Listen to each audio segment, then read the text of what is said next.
What's up mga kaisda? For today's video, bale ito, meron tayo ditong tank na isi-setup. Bale yung video na to, panoorin nyo lang yung step kung paano yung tamang way kung para sa akin yung mga tamang way para mag-start ng bagong cycle na tank or kung paano yung mabilis ang pagsacycle sa bagong tank na bili nyo. Ayan, bale yan. Tinitingnan ko lang doon. Bale yan, pipinturahan natin saglit yung stand. So bale yan, napinturahan na natin mabilisan. Kasi napansin ko guys, no, yung kaninang pinagpapatungan natin, glass lang siya kaya sinilip ko doon sa may bandang baba. Kung gusto nyo makita, ano nyo na lang. Ibalik nyo na lang. Bale, ayan, nilagay ko na dyan. Pinalitan ko yung lamesa kasi glass yun, tapos ayan, pinintarahan natin konti para ayan, bali gagawin kasi natin model yan guys, no, dahil medyo malayo na sa daan yung main tank natin na malaki. Bali ayan, lilinis ko muna dito tapos inaayos na yung mga tank. Ayan, bali yun, lalagyan na natin ng tubig yung ating tank. Ayan, bale, ayan yung una nating display. So, ayan yung bagong tank natin. Bale, kumuha lang ako ng tubig dyan. Ayan, yung tubig na yan guys, galing yan dun sa kabila. Yung matagal ng tubig, yung old water. Ayan, bale dyan, nilagay ko muna guys, no. Cycled na yan, yan. Bale, kinalahati ko yan, yung matandang tubig. Nilagay ko siya dito sa bagong tank. Bale, ito, kukuha tayo dito ng buhangin. Yan, bale yan. Bigay pala sa atin yan. Yan, bale yung trip ko ngayon, yung pure na buhangin. Kasi yun dun sa kabila, bato-bato. Yan lang, no guys. Bale kung gusto nyo maglagay ng ganyan, labarak, ng buhangin or ng mga seashell, every 1 month, kung may time naman kayo, doon nyo siya lilinisin. Bale, ayan. Bale, maglalagay tayo dito ng sand para may experience din natin. Tapos dito, bale, luluglugan lang natin siya. Ayan. Kasi galing pa yan sa dagat. Kasi meron pa yung alat ng dagat. Ayan. Bale, luluglugan lang natin siyang ganyan, guys. Ayan. Pag naluglugan na, syempre, ano muna pala, pakakaluglug natin siya ng mabuti. Yung bula-bula na yun guys, no, ayun yung sign na may tubig pa sa yung alat ng tubig. Yan, bale ako 3 beses ko linuglugan yan guys, no, pinong-pino yan. Bale yung ilalagay natin dyan mama is danyos. Yan, tamang ikot lang natin yan guys, no, hanggang 3 beses para sure na walang tubig alat. Ayan. Pero okay lang siguro yun guys, kasi naglalagay naman tayo ng rock salt para sa internal at saka external nila. Bale, anti-parasite pala yan guys, no? Para sa bituka nila, para sa external yung panglabas. Ayan. Pero sa mga gills, yun. Yung rock salt guys, no? Yung gagamitin yung rock salt is yung buo-buo pa, yung malalaki pa. Yung hindi pa nag-process ng machine, hindi yung iodized pa yun, yung medyo durog na. Ayan, last na yan, alam mo guys, yung pagkaluglog na yan. Bale, ayan, tapon na lang natin dito yung tubig. Yan, bale, ayan, binabawasan ko na pala ng tubig, no. Last na, luglog na lang natin yan. Tapos ilalagay natin siya doon sa bagong tank. Bale, ayan, panoorin nyo lang yung mga videos ko, no. At tinuturuan ko dito yung mga ibang tao or mga classmate ko. At sa mga followers ko dyan at sa mga bumibili sa akin, yan. Bale, ganito lang yung step nyo pagka mag-ano kayo ng bagong tank. Punta lang kayo dito, bibigyan kayong old water. Kung wala naman, pwede ko rin. Gagawa rin ako ng video kung anong mas magandang gawin kapag walang old water. Kasi yung old water guys, no, meron na yan good beneficial bacteria. Ayun yung nagpapalinaw sa tubig. Kapag may good beneficial bacteria, akala mo yung isda lumilutang sa ere. Akala mo wala siyang tubig, sobrang clear. Ayun, bale yan, nilalagay lang natin ng sand. Ayun nga pala guys, yung gamit ko palang tubig dito is galing sa bomba. So kung wala kayong bomba,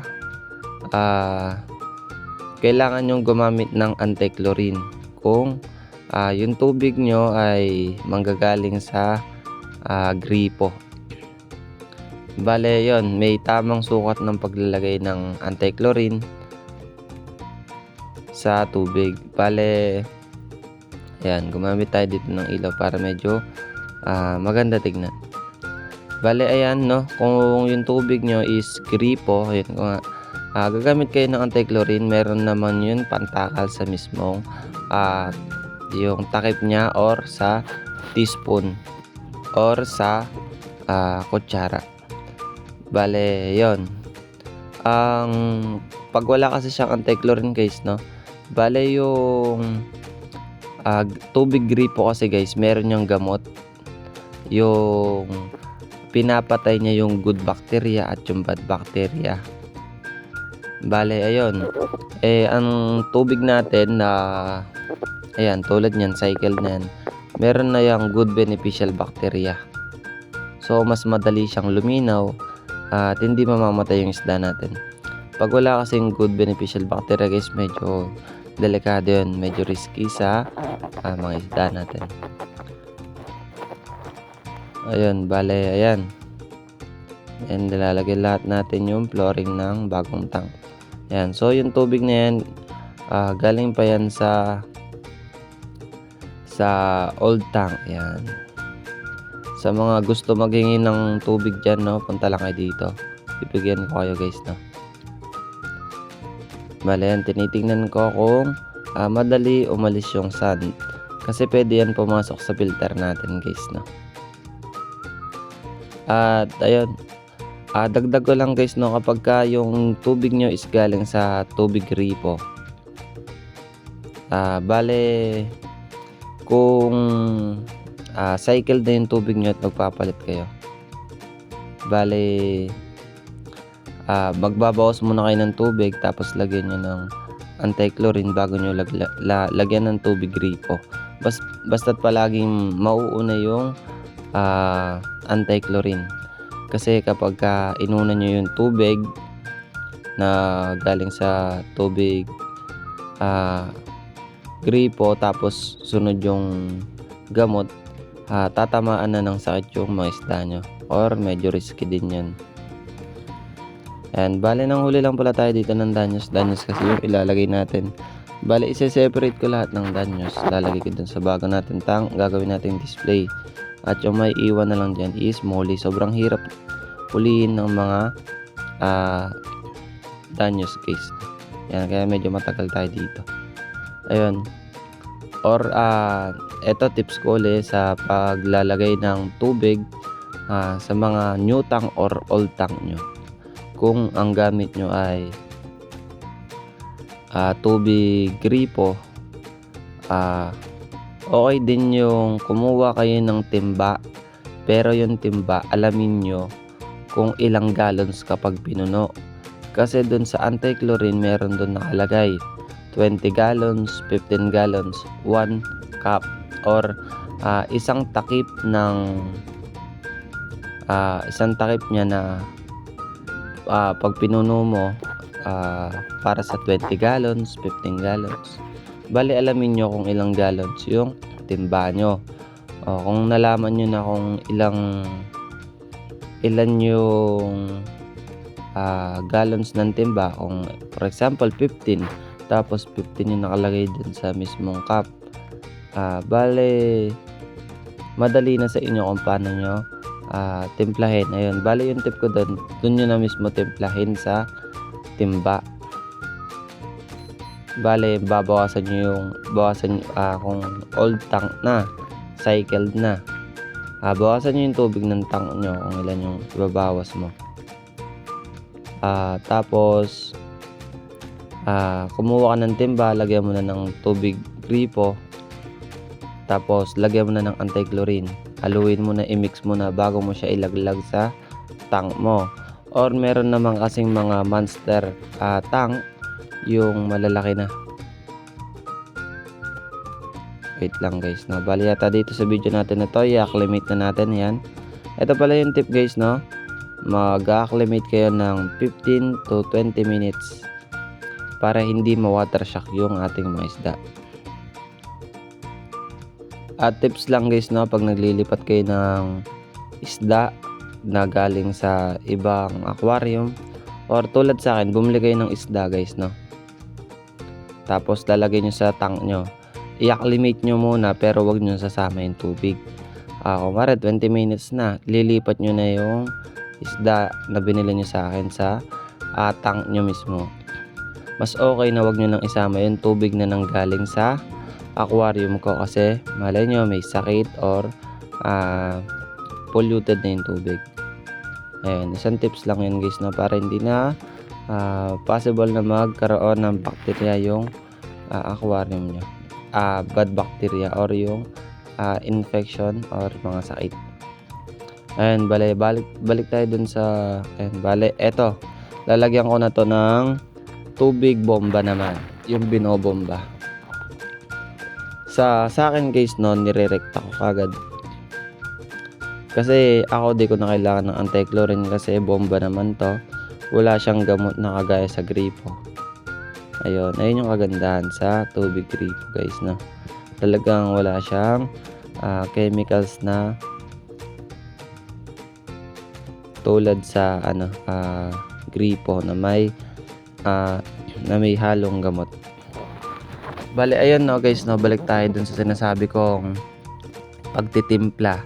Kung maliit yung tank mo, magtimpla ka na lang kada lagay mo sa timba, yung titimbain mo, tapos lalagay mo sa tank mo. Bale ready mix kumbaga yung ina-add mo sa tank mo. Pero dun sa mga sinasabi ko nga na monster tank or yung pangmalaki tulad ng arwana, yung iba kasi guys, meron silang drain plug. I-drain nila yung aquarium nila. Bale naka-built in siya, kumbaga setup na pang tamad or pang smart. Bale meron yung drain plug, may butas yung aquarium nila. Tulad nung sa akin, medyo sinesetup ko na. Bubuksan nila yung drain plug. Tutulo yung tubig palabas, itatapon niya. Para siyang gripo. Pag binukas yun, tatapon yung pagbabawas ng tubig. Tapos meron dun automatic na pangalawang butas, bagong tubig sa gripo. Bale yung nakikita ko or yung hose, pwede din yun. Bale sa mga monster tank guys, no, ganito yung ginagawa nila. Bale magbabawas sila ng tubig, kumare 20% or 30% sa tank nila. Sobrang laki ng tank nun, monster tank kasi yan guys, no. Bale pag nakabawas na sila ng 20 to 30 na tubig sa monster tank, ilang gallons yun, no. Bale pag nabawasan na nila yon, lalagyan na nila ng anti-chlorine sa mismong aquarium. Tapos pag nalagyan na ng gamot ng anti-chlorine, ibubukas na lang nila yung valve ng tubig gripo. Bale may tubo yun guys, no. Yung tubo na yon nanggaling yun sa nawasa mismo. Kumbaga papasok na yung tubig gripo. Kumbaga hindi na nila gagamitan ng timba. Basta pag binukas yung drain, madi-drain. Pag binukas yung valve para pumasok yung tubig gripo or hose, ayan, kumbaga tuloy-tuloy na yung pasok ng tubig. Ayan, no. Kasi kung titimbain mo siya, pwede yun, ready mix na pagka sinama mo yung tubig. Pero basta ito lang yung payo ko sa inyo. Basta yung paglalagay nyo ng gamot, parati siyang mauuna. Basta palaging mauuna yung gamot bago yung tubig nyo na bago. Siyempre kapag luma, hindi mo nalalagyan ng anti-chlorine yan. Ayun. Bale kapag yan, tulad nito guys, no. Bagong aquarium to. Ayan, bale nilagay ko yan yung filter na old filter, yung may poop pa. Diyan kasi guys, no, bale, di ba naglagay na tayo, kinuha natin yung kalahating tubig ng old tank. Ayan, bale, sinama ko pa yung lava rock kasi may good beneficial bacteria yan. So para mabilis luminaw, no, bale, kinuha ko yung kalahati ng old tank na may good beneficial bacteria, tapos kinuha ko pa yung pump.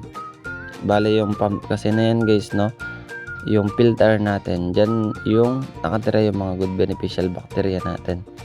Bale, nilagay ko siya dyan para mabilis makakalimate. Bale, yan, medyo malinaw-linaw na yan guys, no? Kasi mapapansin nyo, kung hindi yan cycled, malabo yan. Magiging malabo yung tubig nyo kasi walang good beneficial bacteria na kakain dun sa mga maliliit na particles or yung basta meron parang mga dumi-dumi pa. So yung good beneficial bacteria, kakainin nyo yun, kaya magiging crystal clear or sobrang linaw ng aquarium nyo. Bale, ayan, medyo inaayos-ayos lang natin. Sinama ko pa yung lava rock dyan, no, para mas madali nating i-cycle. Yan. Bale, yung ginagawa ko na ganyan, no, pwede nyong gayahin yan sa mga kumara may aquarium na kayo na old tank, tapos pwede nyong gayahin yan kapag meron kayong bagong tank. Bale, ayan, no, ayan yung kanina na nasa lamesa natin. Ayan. Bale, display pa lang. Ayan, no, yan, ina-acclimate ko pa yung mga danyos. Pag nag-acclimate kayo, medyo dagdagan yung tubig. Kasi napansin ko guys, no, kahit na ina-acclimate nyo yung mga isda nyo, kung sobrang konti yung nalagay nyo sa plastic na tubig, mabilis pa rin magbago yung tubig. Bale, may chance pa rin na ma-water shock. Ayan, minontage pa natin dito guys, no. Bale, ayan, yung plastic na yan, medyo dagdagan nyo rin yung tubig, pero wag nyo nang isama yung tubig na galing sa kung saan man tank galing yung mga isda nyo. Ayan, nakaparada sila dito guys, no. Yun, kasi napansin ko kapag konti yung tubig na nasa plastic tapos nag-acclimate kayo, medyo mabilis magbago pa rin yung tubig. Yung kumbaga, di ba nga, kaya nga natin na-acclimate para yung tubig sa tank nyo is maging ka-level niya yung sa mga nasa plastic na isda. Kaso kapag sobrang konti ng tubig nyo guys na nasa plastic, parang sobrang bilis din magbago. Medyo inaantok na tayo. Pero ayan, sabi ko nga, manood lang kayo ng mga videos ko. Lalo na sa mga bagong hobbies dyan or nagbabalak. Pwede naman kayong mag-message sa akin or gagawa tayo ng content kung ano yung gusto nyong gawan natin ng videos or sa kayo naguguluhan. Hindi naman tayo ganong expert, pero may mga experience lang na pwedeng i-share sa inyo guys. Siyempre, di naman tayo madamot sa kaalaman at gusto natin marunong lahat mag-alaga. Yun, bali sa mental health pala ng mga kabataan or ng mga bata or kahit ng mga malalaki. Yung ni-introduce natin dito kahit yung mga nagtatrabaho sa office. Yan, yung medyo pagod yung pag-iisip nila or ginagamit sa trabaho, medyo stress yan, no? Ayan. Bale, ayan, tinuturuan lang natin lahat guys, no? Yung, ayan guys, parang medyo na water shock yun, pero goods naman siya guys, no? Ayan, medyo cycled na siya. Ayan yung tank natin kanina na sa kwarto na walang tubig pa. Ayan, bale ngayon mabilis na siyang i-cycle. I-update ko na lang kayo guys, no, kung anong nangyayari. Bale yan, napakaganda pagmasdan, no? Bale yan, mag-comment lang kayo guys kung ano yung gusto nyong gawin natin ng video. Ayan, medyo nasa taas yung iba, no? Medyo parang na-water shock pa rin, pero makalipas ang ilang minuto, ayan, mga naghahabulan na sa ilalim. Bale, aangat pala yung mga isda kapag na-water shock, no? Hihinga sila sa taas ng aquarium at magkakaroon ng SBD. or yung tinatawag na swim bladder disease, yung patagilid siya lumangoy guys, no? Or walang direction, ganun yung mga na water shock. Bale, ayan yung kaninang video. See you sa next vlog.